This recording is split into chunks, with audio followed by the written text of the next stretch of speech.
여러분 안녕하세요.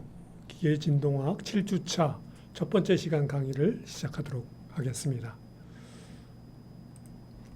우리가 지난 시간까지 일자유도 진동계가 일반적인 함수 형태로 가진이 이루어질 때 어떤 반응이 일어나는가 하는 것을 다루었습니다. 근데 이번 시간에는 그 가진 형태 중에서 일반 가진 중에서도 이제까지 다룬 것이 함수가 정해진 함수, 이런 것을 갖다 우리가 확정적 함수라고 하죠. Deterministic Function이라고 하는데요. 이런 함수로 정해진 걸 다룬 데 반해서 이번 시간에는 그 함수들이 통계적으로 주어지는 그런 경우에 함수를 통계적 함수로 하는데, 이렇게 주어질 때 그 진동계의 동적 반응이 어떻게 일어나느냐 하는 것을 살펴보고자 합니다. 이 통계적인 함수라는 것은 대표적인 예가 이 오른쪽에 있는 이런 그림에 나타나 있는 이런 예들이 되겠습니다. 여기 보시면은 이 첫 번째 어떤 동일한 진동계에서에 대해 가해지는 어떤 함수가 이런 형태로 가해질 수 있고, 두 번째 형태로 가해질 수도 있고, 세 번째, 네 번째 이런 형태로 가해질 수 있는데, 이 형태들을 보면은 서로 같은 시간대에서의 함수값이 서로 다 다르죠. 그럼에도 불구하고 이 함수들이 갖고 있는 통계적인 특성들은 분석을 해보면은 동일한 특성을 가지고 있다. 예를 들면은 첫 번째 이 샘플의 평균, 표준 편차와 두 번째 샘플, 세 번째, 네 번째 샘플의 평균 표준 편차가 같다. 그러면 통계적인 특성들이 서로 같다고 우리가 알 수가 있는 거죠. 이렇게 정해져 있지는 않지만 그 통계적 특성이 정해져 있는 그런 형태로 함수가 주어질 때 이것을 통계적 가진이라고 합니다. 이렇게 통계적으로 입력값이 주어졌을 때 출력값도 당연히 통계적인 함수로 얻어지게 될 텐데, 그런 내용들을 우리가 진동에서 다루기도 합니다. 그래서 그런 내용들 관련된 내용을 이번 시간부터 7주차 강의에서 다뤄보도록 하겠습니다.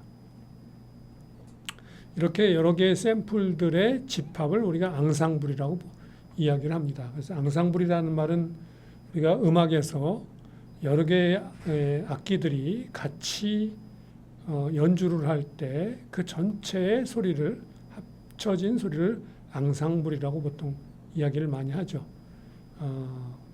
사실 그 이야기가 이렇게 여러 개의 신호들이 동일한 특성을 갖는 여러 개의 샘플들의 집합, 이거를 신호에서는 앙상블이라고 이야기를 한 내용이 되겠습니다.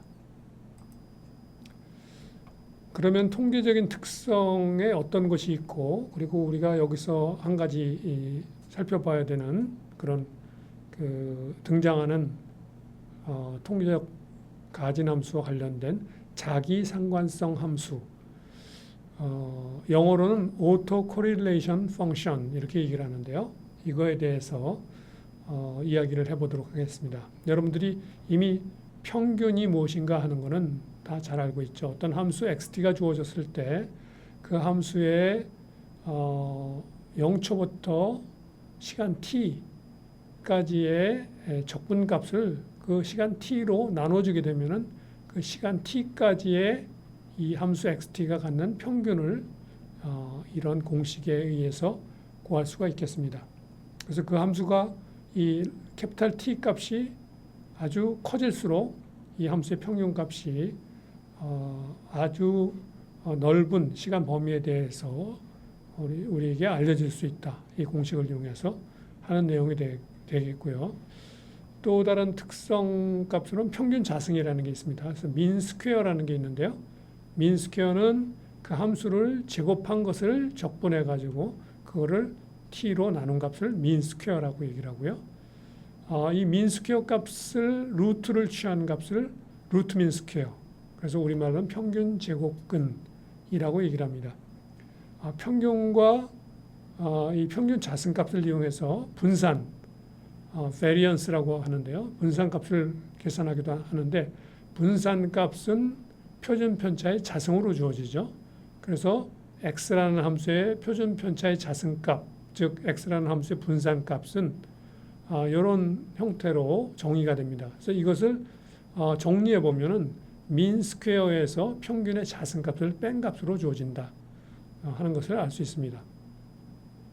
그런데 자기 상관성 함수는 이렇게 정의가 됩니다. 이런 형태로 정의가 되는데 함수 x와 이 시간 t에서의 함수 x와 t 플러스 타우에서의 값을 곱한 다음에 이것을 0에서 캐피탈 T까지 적분해서 T로 나눠준 값을 이걸 자기상관성 함수라고 얘기를 합니다. 그래서 이 자기상관성 함수는 T에 대해서 적분하니까 타우가 남겠죠. 그래서 타우의 함수가 됩니다. 그래서 이 함수가 이 앞에서 얘기한 이런 그 통계적인 특성, 함수의 특성값과 어떤 관계가 있느냐 하면 간단히 살펴보면 여기 타우 값을 0으로 주게 되면은 이게 xt 곱하기 xt가 되죠. 그것은 xt의 자승이 되니까 바로 평균 자승값하고 같아지는 걸 알 수 있습니다. 그래서 이 값을 갖다가 구함으로써 우리 평균값과 평균 자승값을 알면은 평균 제곱끝은 물론이거니와 분산값도 평균값과 민스퀘어 값을 알면 알 수 있기 때문에 이 자기상관성 함수가 통계적인 함수를 다룰 때 아주 유용하게 많이 다뤄지게 됩니다. 그래서 통계적인 함수에서 이런 통계적 특성들을 이렇게 정의하는 방법과 또 그것과 관련된 이 자기상관성 함수라는 이 함수 이것을 이렇게 정리함으로써 이들 간의 이 관계를 이렇게 살펴보았습니다. 이런 통계적 함수는 그 특성에 따라서 분류를 할 수 있는데요.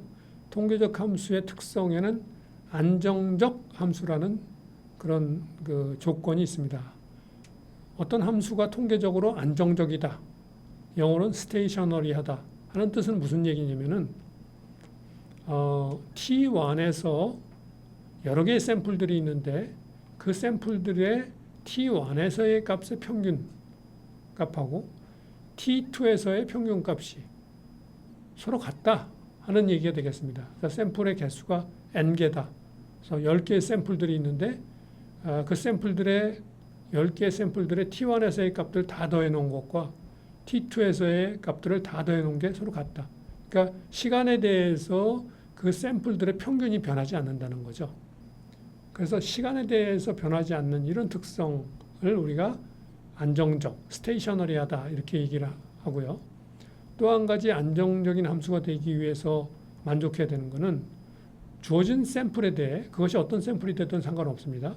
자기 상관성 함수 RXS 타우 값이 동일한 타우에 대해서 일정할 때 그러니까 예를 들면은 우리가 자기 상관성 함수는 0에서 캐피탈 T까지 적분한다고 그러는데 그거를 XT하고 XT 플러스 타우를 곱한 다음에 그 적분한다고 그랬죠. 그래서 그 샘플이 어떤 샘플이 주어졌을 때 0에서부터 캐피탈 T까지 그 적분을 하던 캐피탈 T에서부터 캐피탈 ET까지 적분을 하던 상관없이 항상 그 자기상관성 함수 값이 일정하게 주어진다. 그러니까 이 한 샘플에 대해서 그런 그 시간에 대한 특성이 변하지 않는다 하는 다른 또 하나의 조건이 되겠습니다. 그래서 이렇게 이 두 개의 조건은 보면은 샘플들에 대해서 어떤 샘플이 됐든지 간에 이런 시간에 대해서 변하지 않는 이런 특성을 두 개의 조건을 만족시킬 때 그 통계적 함수를 안정적 함수라고 이야기를 합니다. 그리고 또 다른 하나의 함수를 분류하는 분류 조건이 있는데 그건 균일 함수라는 그런 말이 있습니다. 균일 함수는 평균과 자기상관성 함수가 모든 샘플들에 대해서 동일하다는 특징을 갖는다. 그러니까 앞에서 얘기한 안정적이라는 말이 시간에 대해서 동일한 특성을 갖는 그런 특성이었다면은 균일 함수라는 것은 샘플들에 대해서 동일한 특성을 통계적 특성을 갖는 것을 우리가 균일 함수의 조건이라고 얘기를 하는 셈이 됩니다. 근데 역학적으로 다루는 물리기회가 발생시키는 신호는 우리가 통상적으로 안정적이고 균일하다 하는 그런 통계적 특성을 갖는 것으로 알려져 있습니다. 그래서 우리가 진동학은 역시 역학 물리계에 해당하기 때문에 진동학에서 다루는 이런 통계적 함수들은 안정적이고 균일하다는 이런 수학적 기본 조건을 만족한다는 그런 조건 하에서 신호 처리 이론이 발전되게 됩니다.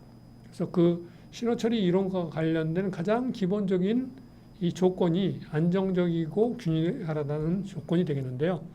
여러분들 학부 과정에서는 이런 그 통계적 함수 신호 처리 이론에 대한 깊이 있는 과정까지 우리가 여기서 다루지는 않기 때문에 우리가 다루는 진동학에서 다루는 신호들이 통계적인 함수들은 전부 안정적이고 균일하다.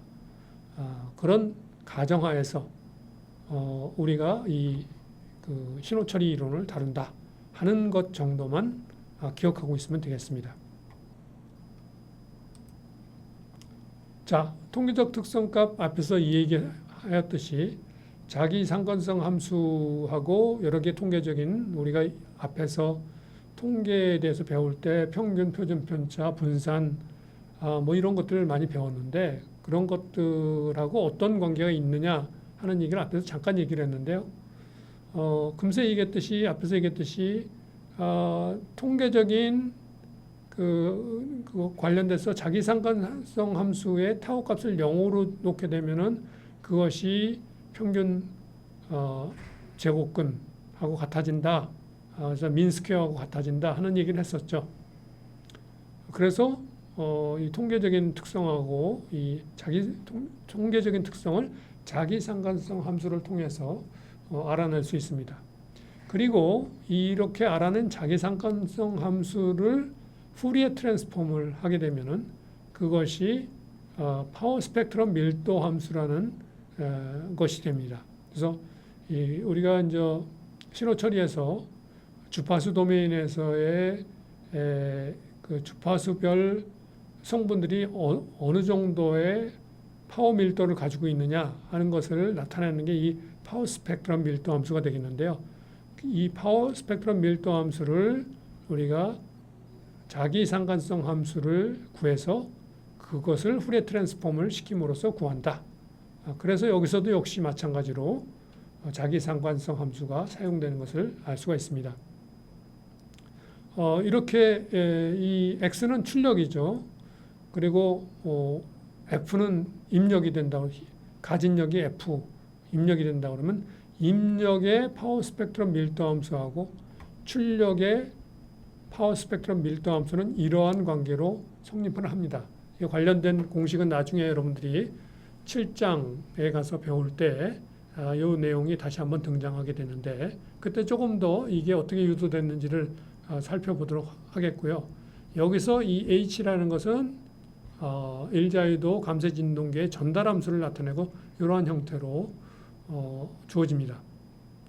그런데 우리가 입력 함수의 푸리에 트랜스폼이 F 오메가가 되겠고요. 그 다음에 출력 함수 XT의 푸리에 트랜스폼이 X 오메가가 되면은 입력 함수에다가 전달 함수를 곱하게 되면 출력 함수가 된다 하는 이런 관계식이 성립하는데 이 식의 양변을 제곱을 취하면은 요 H 자승이 되죠. 그러니까 F의 자승하고 여기는 X의 자승이 돼서 이 식하고 이 위에 있는 식을 비교해 보면은 F의 자승이 SFF하고 이게 비례하는 꼴이 되고 X의 자승이 SXX하고 비례하는 꼴이 됩니다.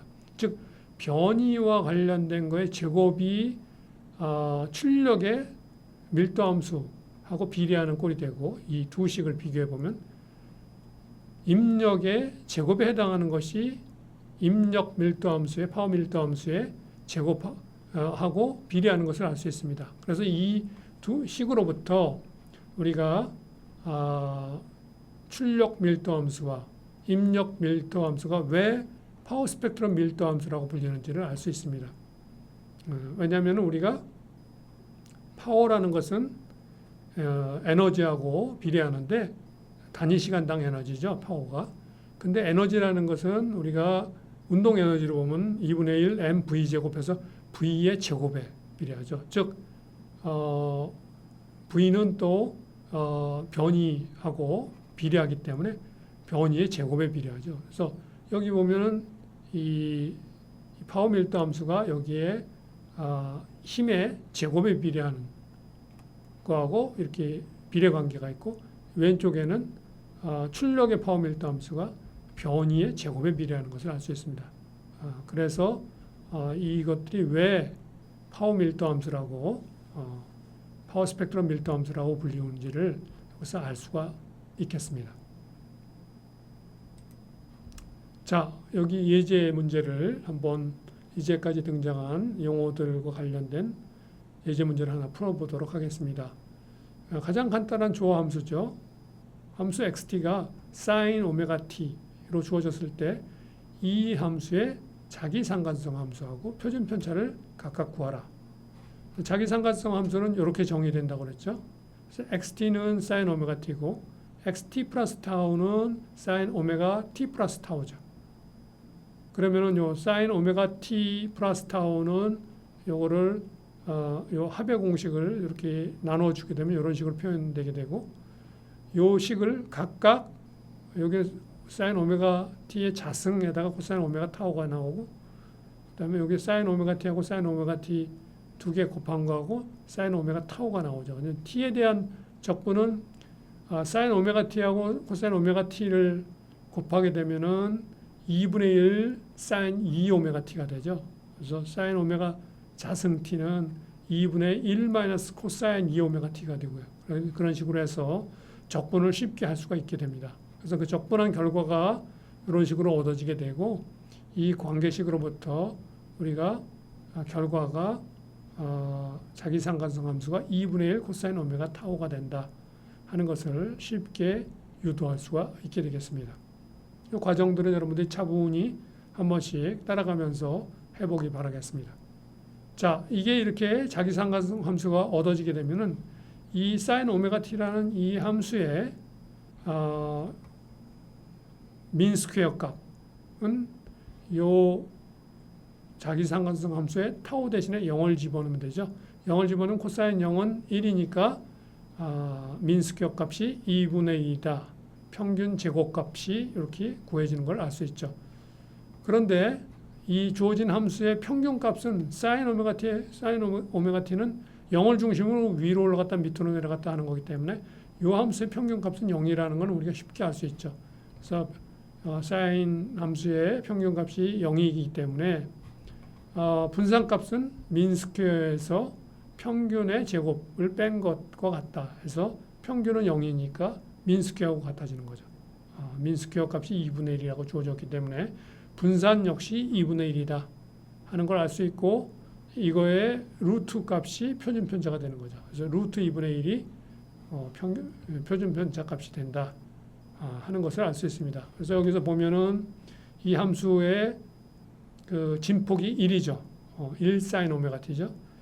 그것의 표준 편차 값은, 저 함수의 표준 편차 값은 루트 2분의 1, 0.707 정도 된다. 약 71%, 진폭의 71% 정도가 표준 편차 값이 된다 하는 것을 확인할 수가 있겠습니다. 자, 두 번째 예제 살펴보도록 하겠습니다. 두 번째 예제는 일자유도 감쇄 진동계의 입력 파워 밀도 함수 S0가 일정하게, 컨스탄트하게 가해진다면은 출력 파워 밀도 함수는 어떻게 표현될 수 있겠는가 하는 거죠.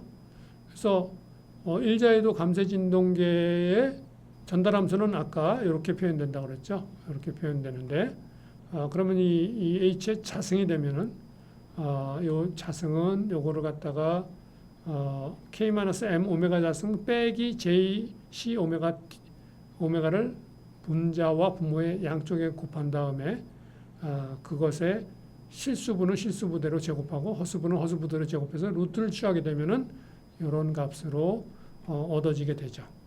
그래서 전달함수의 제곱값이 이렇게 얻어지게 됩니다.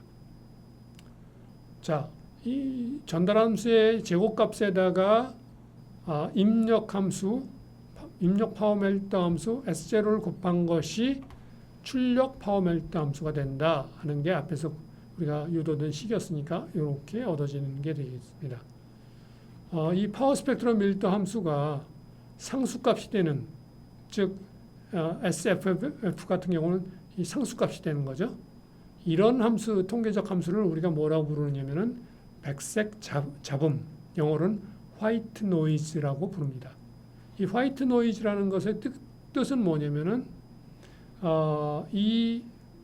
예를 들어서 입력 속에 들어가 있는 그 함수 속에 들어가 있는 에너지 밀도가 주파수별로, 모든 주파수별로 일정하다는 뜻을 갖는 거죠.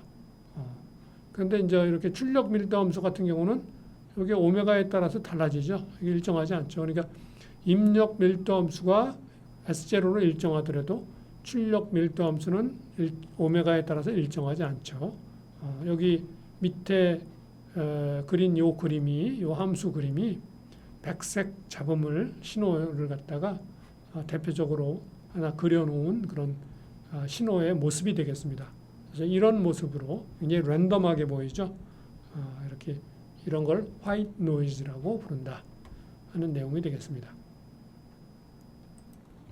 또 다른 예제 문제 한번 보겠습니다. 입력 신호의 파워 밀도 함수가 1로 일정하다 할 때 일자유도 감쇄 진동계의 전달 함수를 이용하여 출력 신호의 평균 자승값을 구해라. 이런 문제가 되겠습니다. 출력 신호의 파워 밀도 함수는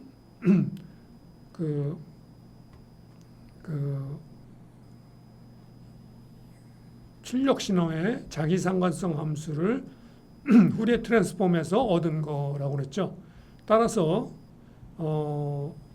그 출력 신호의 자기상관성 함수는 입력 신호의 인버스 후리에 트랜스폼을 취한 값이 되겠습니다. 그래서 이렇게 주어지는데요. 그것의 출력 신호의 민스퀘어 값은 요거에다가 타우 대신에 0을 대입하는 게 된다고 그랬죠. 그러니까 타우 대신에 0을 대입하니까 여기서 타우 대신에 0을 대입하게 되면은 익스포넨셜 0이 되니까 이게 1이 되죠. 1이 되니까 SXX 오메가가 됩니다. D 오메가가 되죠. 그래서 SXX는 그런데 SFF에다가 H의 자성을 곱한 거라고 그랬죠. 그래서 이렇게 주어지게 되죠. 근데 여기서 H라는 것은 이렇게 주어지기 때문에 요 H의 자승값을 여기다 대입해서 요 형태를 정리해 보면 이런 형태가 되는 걸 알 수 있습니다. 이런 형태가 되면은 요거를 이제 적분해야 되는데요.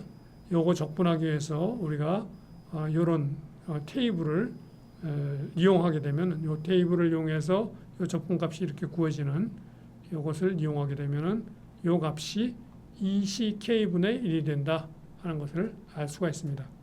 그래서 이런 테이블들은 수학적으로 이렇게 알려져 있는 것들을 우리가 이용해서 요 결과를 얻으면 되겠습니다. 자, 그래서 이렇게 자기상관성 함수를 이용해서 우리가 이 통계적인 어떤 함수가 가지고 있는 특성들을 어떻게 알아낼 수 있는가 하는 것 관련된 그런 예제들을 다뤄봤습니다. 다음은 우리가 또 다른 하나의 중요한 용어를 하나 소개하도록 하겠습니다. 충격 응답 스펙트럼이라고 부르는데요. 영어로는 shock response spectrum이라고 불립니다. 충격 응답 스펙트럼이라 하면 어떤 파의 작용 시간과 무감쇄 진동계 고유 주기를 비교해서, 그래서 타우가 고유 주기죠. 그 파의 작용 시간이 T1입니다. 그래서 여기 예를 들어서 이렇게 이런 하프 사인 파가 주어졌다. T1 이후에는 0이 되는 거죠. 그래서 여기에 그 파가 주어진 시간 T1인데요. 이 파가 주어진 시간 T1을 이 진동계의 무감쇄 진동계의 고유주기로 나눠준 게 요 x축이 되겠습니다. 이 x축에 대해서 이 진동계의 동확장계수의 최대값을, 즉 카파 맥스 값을 그 비율의 함수로 나타낸 것을 갖다가 충격 응답 스펙트럼이라 한다 이거죠. 그래서 카파 맥스 값을, 카파가 동확장비죠. 동확장비는 여러분이 동적 응답을 정적 응답으로 나눠준 값을 동확장비라고 그러는데, 그 동확장비의 맥시멈 값, 고유 주기별로 동확장비의 맥시멈 값이 변하게 됩니다. 그래서 그것을 이렇게 함수로 이렇게 그려놓은 것이 요 하프 사인 파에 대해서 이런 식의 함수의 모양을 갖게 되는데요. 이렇게 모양을 갖는데 이게 타오분의 T1이 아주 커지게 되면은 거의 1에 수렴하는 것을 알 수 있죠. 1에 수렴하고 타오분의 T1이 아주 작은 범위 내에서 거의 그 2에 가까운 값까지 이렇게 다가가는 것을 볼 수 있습니다. 그래서 이런 형태로 우리가 그려진 이런 그림, 이걸 충격 응답 스펙트럼 함수의 그래프가 되겠습니다. 이 그래프에서 그 타오분의 T1이 아주 길어질 때 수렴하게 되는 카파 맥스 값이 1로 수렴하게 되는 이쪽 레인지는 쿼지 스태틱 레인지라고 얘기를 합니다. 왜냐하면은 시간이 길어지게 되면은 결국은 정적 그 응답에 동적 응답이 수렴해 가기 때문에 그렇게 되는 거죠. 그리고 순간적으로 이 파가 탁 가해졌을 때 과도적인 응답이 이렇게 그 오버슈트가 일어나면서 크게 일어남으로써 이 카파 맥시멈 값이 이렇게 크게 나타나는 이쪽 레인지를 우리가 다이내믹 레인지라고 얘기를 합니다. 그래서 충격 응답 스펙트럼이 이런 식으로 그려진다 하는 내용이 되겠고요. 그래서 일반적인 이런 파가 어떤 파가 됐던 간에 그 각 파마다 이와 같은 충격 응답 스펙트럼을 그릴 수가 있게 되겠습니다.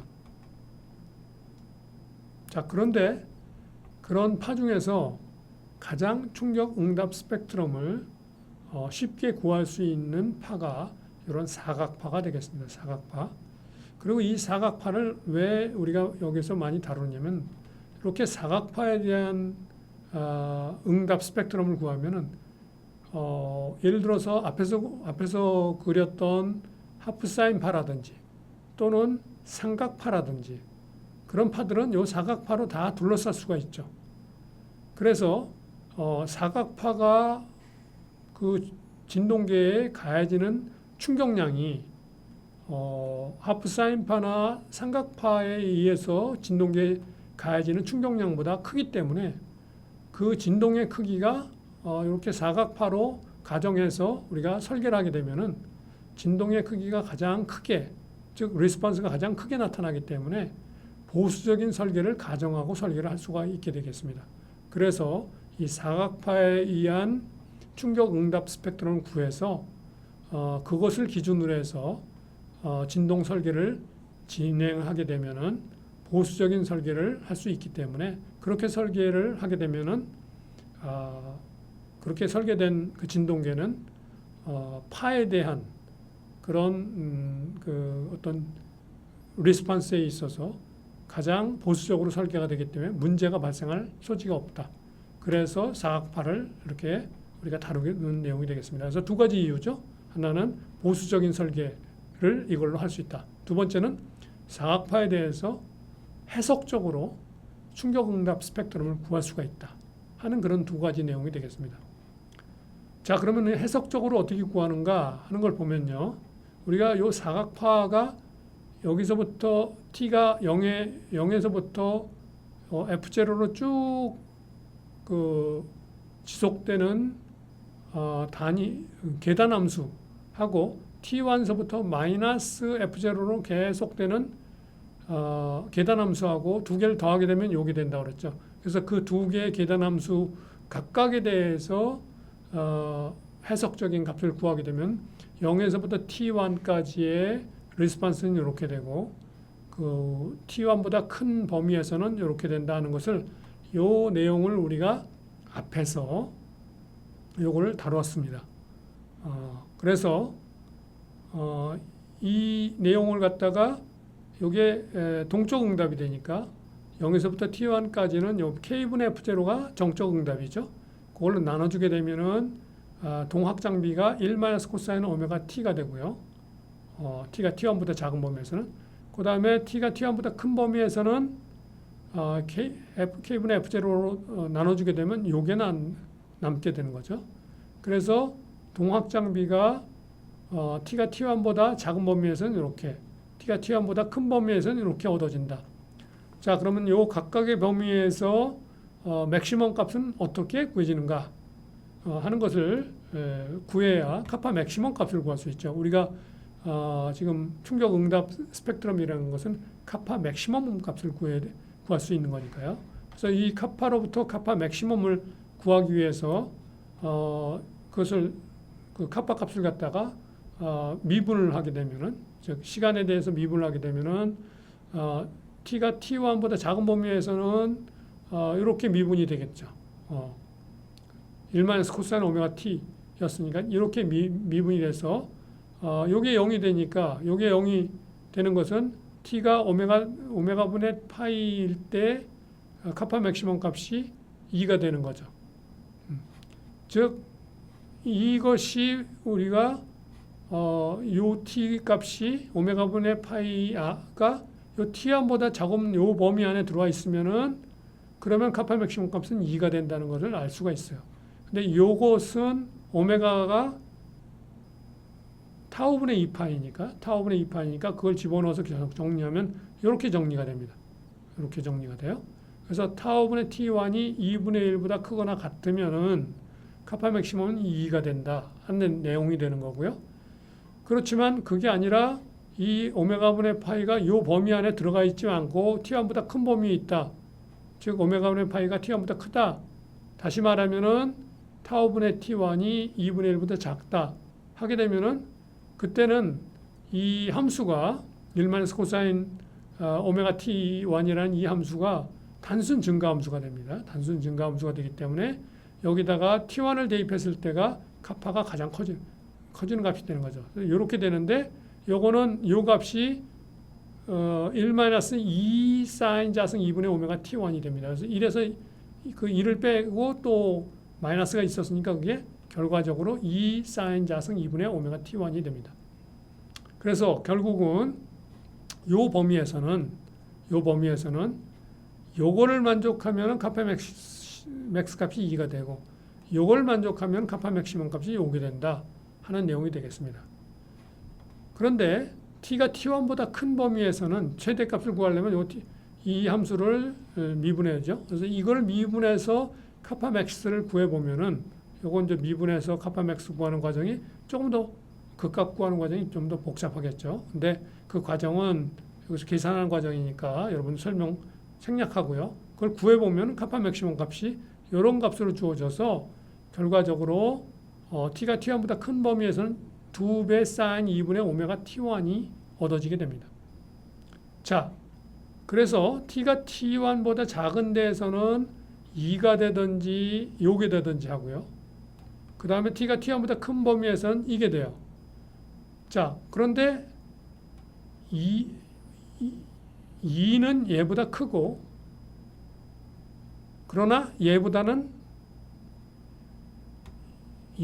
얘가 크죠. 그래서 얘가 얘보다는 작지만 얘보다는 커요. 즉 타우분의 t1이 2분의 1보다 크게 되면은 맥시멈 값은 이 0에서부터 여기는 t1까지 여기는 t1보다 큰 범위 전체를 비교해 보면 이 조건 하에서는 요 범위 내에서는 2가 되고 요 범위 내에서는 요게 되니까 전체적으로 보면은 맥시멈 값이 이게 되는 거죠. 그리고 만일에 타워분의 t1 값이 2분의 1보다 작으면은 요 범위에서는 이게 되고 요 범위에서는 요게 되기 때문에 결과적으로 얘보단 얘가 크기 때문에 전체 범위에서는 이게 맥시멈 값이 되는 거죠. 그래서 결국 이 조건을 만족시키면은 전체 범위에서 카파 맥시멈이 2가 되고 이 조건을 만족시키면은 카파 맥시멈이 요게 된다는 걸 알 수 있습니다. 그래서 타우분의 T1이 이걸 그래프로 그려보면은 타우분의 T1이 2분의 1보다 작은 범위에서는 이렇게 된다. 2 사인 2분의 오메가 T1이 된다. 이렇게 된다. 그 다음에 타우분의 T1이 2분의 1보다 같거나 크면은 2가 된다. 이런 그래프가 그려지게 됩니다. 이것이 사각파에 대한 충격 응답 스펙트럼 그래프가 되겠습니다. 지금 설명한 그 유도 과정에 대해서 여러분들이 더 생각해 보고 싶으면은 별도로 주어지는 강의 노트를 참조해서 학습을 하면 되겠습니다. 자, 그런데 이런 그 충격 응답 스펙트럼을 다루면서 여러분들이 하나 궁금해할 수 있는 내용이 있어요. 자, 충격 응답 스펙트럼은 왜 무감세 진동계에 대해서 이렇게 지금 구하고 있을까 하는 그 의문을 생각해 볼 수 있어요. 우리가 다루는 진동계 중에는 감세 진동계가 많이 있는데 왜 하필 무감세 진동계에 대해서 이걸 구하고 있나? 감세 진동계에 대해서 안 구하고 이렇게 생각할 수 있죠. 좋은 생각입니다. 우리가 그렇게 하는 거는 감세 진동계에 대해서 이와 같은 충격 응답 스펙트럼을 갖다가 구하게 되면은 훨씬 이걸 구하는 과정이 복잡해져요. 훨씬 복잡해져요. 그래서 우리가 설계를 하는 입장에서 보면은 아까도 보수적인 설계를 한다고 그랬죠. 사각파를 사용하는 이유가 보수적인 설계가 가능하기 때문이라고 그랬는데 무감세 진동계는 감세 진동계에 대해서 파가 들어왔을 때 감세에 대해서 이 감세가 그 충격에 대한 그 응답을 줄여주는 역할을 하기 때문에 결국 감세 진동계보다는 무감세 진동계가 훨씬 더 큰 리스폰스를 발생시킬 게 틀림없죠. 따라서 무감세 진동계를 우리가 실제적으로 다루더라도 그것을 감세 진동계를 우리가 실제적으로 다루더라도 그것을 우리가 무감세 진동계라고 생각하고 설계를 하게 되면은 훨씬 더 보수적인 설계가 된다는 거죠.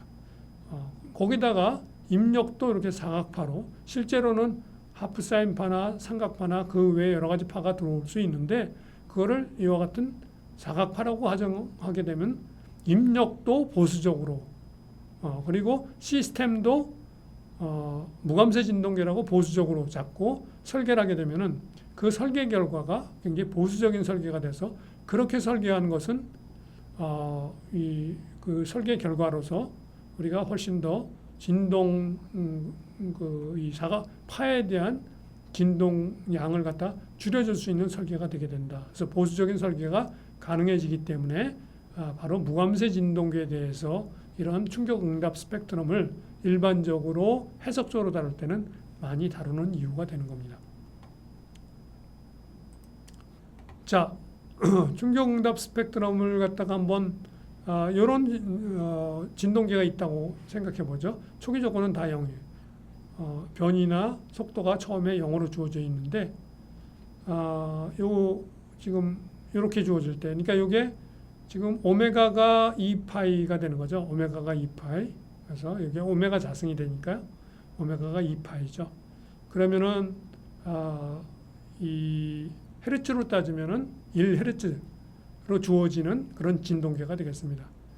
그런 진동계가 주어졌을 때 그때 이 파가 여기 지금 초록색으로 되어 있는 거는 T1 파의 그 지속 시간이 0.3초일 때이고 빨간색으로 되어 있는 것은 파의 지속 시간이 0.6초. 파란 거는 파의 지속 시간이 무한대인 거죠. 그러니까 이건 단위 계단 함수가 되겠습니다. 그냥. 그래서 이게 파란색 함수는 이렇게 표현할 수 있고요. 빨간색 함수는 요거에서 요거 빼면 요게 된다고 그랬죠. 그 다음에 초록색 함수는 요거에서 요거 빼면은 요 함수가 되죠. 요런 입력을 요 진동계에 가해졌을 때 리스폰스를 그려본 그림이 요게 출력이 되겠습니다. 그래서 여기 출력을 보게 되면요. 파의 지속 시간에 따라서 출력들이 이렇게 변하는 걸 볼 수 있죠.